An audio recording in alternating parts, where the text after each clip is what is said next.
Welcome to Be.Live. Be yourself and live your purpose. I'm Rocka Cruz. Last episode, we talked about the freeze response. When your body shuts down, not because you're lazy, but because it's protecting you. Today, we're unpacking another trauma response: flight. This is a tricky one because it often looks productive.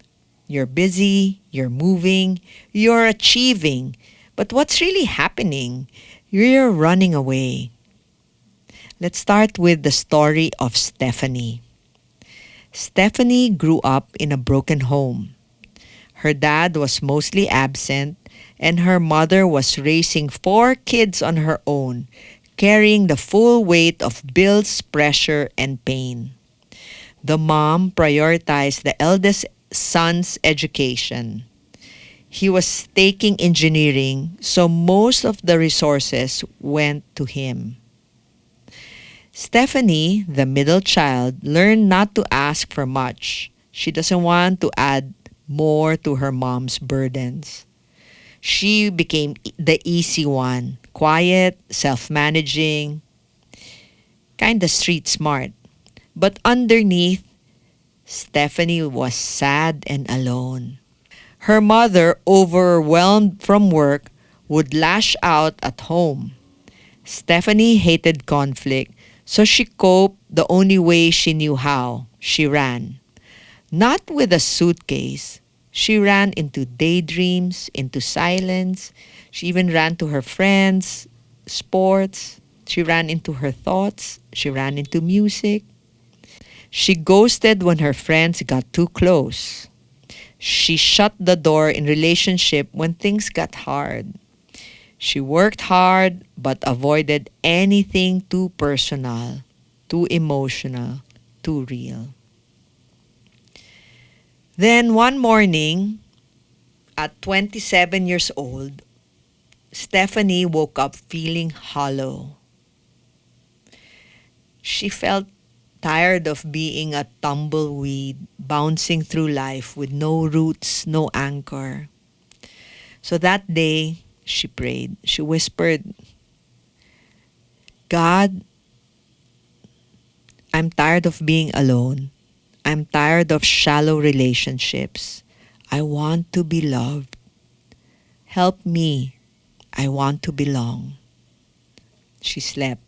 And one day, a co-worker invited her to a small Christian group. Normally, she'd say maybe and disappear. But this time, surprisingly, she said yes.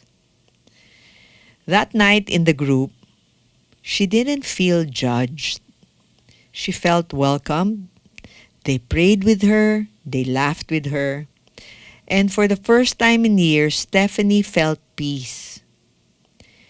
She felt that there is hope in her life. She felt safe, she felt seen, and she stayed the whole time in the Bible group. So what do you think happened?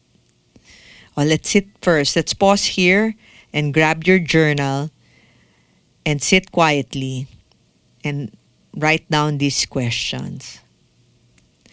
When do I tend to run emotionally? Do you run when things get hard, or when someone wants more of you? Or when do you run mentally? What would it look like to stay in the present even when it's uncomfortable? Take your time. No judgment, no pressure. Just honestly answer.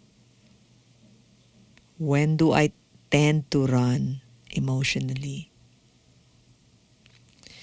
Here's why we flight. Why do we run?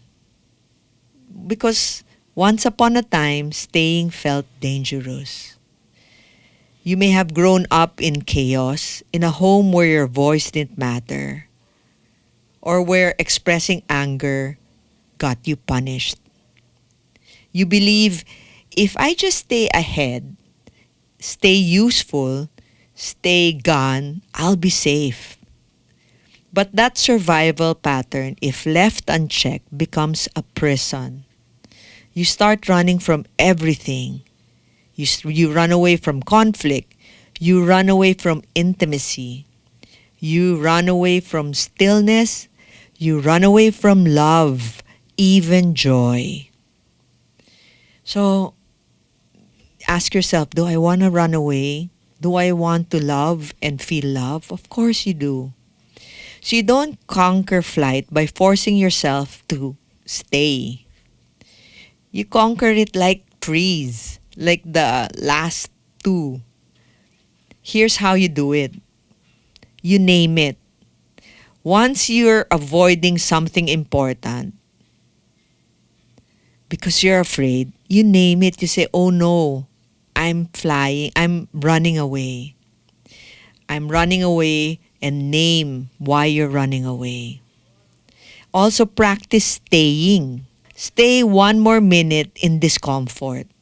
Breathe through the urge to escape and let yourself be present. Like if you're in a party or there's a hard conversation, instead of running away and walking out, you listen, open your mind. Stay just one more minute. Try that. Also resting. Because when you run away, you're always working. You're always stuck in flight mode. Schedule rest like it's sacred. Because for people who are stuck in flight, stillness feels scary. But it's medicine. You know, sometimes when you're in the car and you don't want quiet, you're uncomfortable when everything's so quiet, it's okay. You're safe. Just rest and relax. And then surround yourself with people who don't need you to perform. Surround yourself with people who love you in the raw, unfiltered form. You have to choose the people you hang around with so you don't have to fly and perform. And of course, the most important, pray. Pray to God. Pray and name your fears. Pray when you feel scared, when you run away. Speak to Him. Name your fears and rest on His grace. And believe that God will keep you safe. When you're always running, you never get to land. You never commit to a dream. You never commit to the dream. And you never build what you're called to build. You know, I always believe that if you run, you'll never be rooted. You'll never bloom or grow.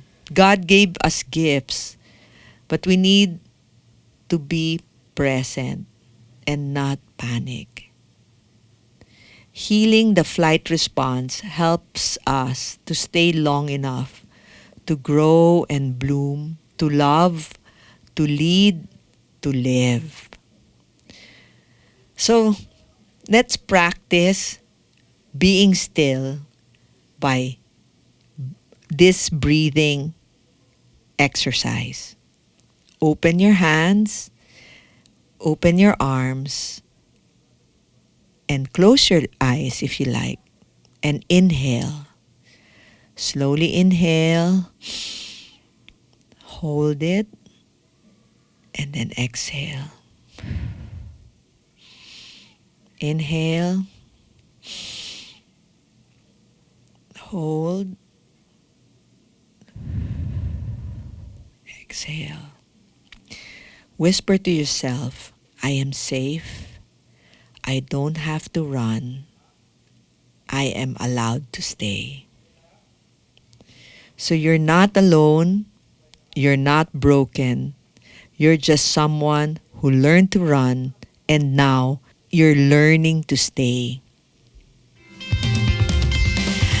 Next episode, we'll dive into the final trauma response, fight, and how anger, when unhealed, can protect but also isolate us. Until then, keep breathing, keep journaling, and keep showing up for yourself. I'm Rocka Cruz, and this is Be That Live. Be yourself, and live your purpose. And share this to a friend who needs to hear it, who always runs away.